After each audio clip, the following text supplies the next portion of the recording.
news cycle this week has more people right around the world feeling understandably overwhelmed, unsettled and a little bit anxious too. Yeah, navigating these emotions though is easier said than done, but there are simple steps backed by science that can help you win back control of your nervous system and quiet all the noise. And for more, we're joined by anxiety therapist and author of 21 Days to a Less Anxious You, Anna Ferguson.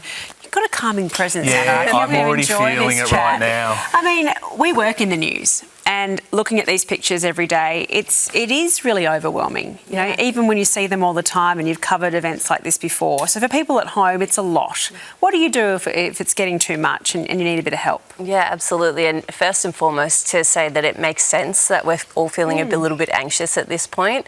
And I think the signs that if you are starting to feel like things are shifting in your day-to-day life, as in you're not sleeping as well, you're not recovering in the same way, you're feeling a bit wired, then to start to look at ways that you can work with your physiology and with the people around you to get control of that over again. So what are the first things that we should then do if we've noticed some of those symptoms? Yeah, absolutely. So I love to work with the body. I think it's a really beautiful tool that we have immediate access to. So anxiety is essentially an increase in energy designed to help us to take action. Now, unfortunately, with these events, we can't really take action and change the things that are happening around the world. So movement is probably my first go-to thing for people to use. So shaking out your hands, shaking out your whole body. You could go for a brisk walk around the block. You could do some star jumps, but using that energy and channeling it through your body is a really helpful way to use it. And also maybe minimise the doom scrolling. Yes, I mean, that is so necessary for everyone right now. And maybe giving yourself time limits around the news ingested at the moment. So you want to be up to date, but you don't want to be embedded in it and enmeshed through it. So you've written about this in your book, and you take people on a 21-day journey to minimise anxiety. Is that a realistic time frame for most people? I know it's not one size fits all. Yeah, absolutely. And I am all about an individualised approach to anxiety. So this book is really an invitation for people to explore different techniques, and they can go through the book one technique at a time. Each day is a different technique, or they can pick and choose what resonates best with them.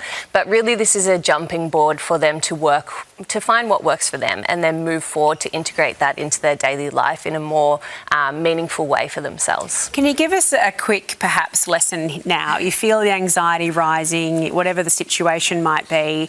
Is it, the stance? Is it your breathing? Is it a trick you can tell us that might improve that situation? Yeah, absolutely. And you would know all about posture. So maintaining that low shoulders away from your ears, the chin parallel to your shoulders, kind of signals to your body that you're not in this defensive state. But my favourite tool is something called the physiological sigh. So it's 2 inhales through your nose and then 1 long exhale.